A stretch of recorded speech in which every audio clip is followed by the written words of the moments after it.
গল্পটা এমন, একদিকে বোমা, ক্ষেপণাস্ত্র, ড্রোন, অন্যদিকে বলা হচ্ছে আমরা আলোচনায় বসতে প্রস্তুত।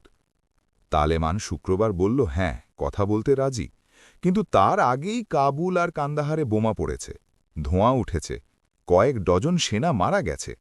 মানে আগে ধাক্কা, পরে ডায়লগ। পাকিস্তান বলছে এটা ছিল জবাবি হামলা। তালেবান বলছে না, আমরাও প্রতিশোধ নিয়েছি।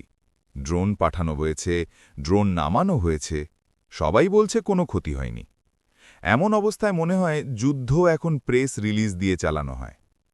কাবুলের এক ট্যাক্সি চালক বলেছে বিমান এসে বোমা ফেলে চলে গেল, মানে যেন কেউ বাসা বদলাতে এসে ভুলে বিস্ফোরণ দিয়ে গেল।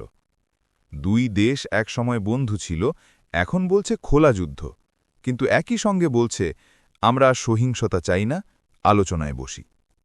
এই দৃশ্যটা একটু এমন, দুজন আগে চিৎকার করে, কিছু জিনিস ছুঁড়ে মারে, তারপর বলে চলো বসে কথা বলি। হ্যাঁ, এমনই।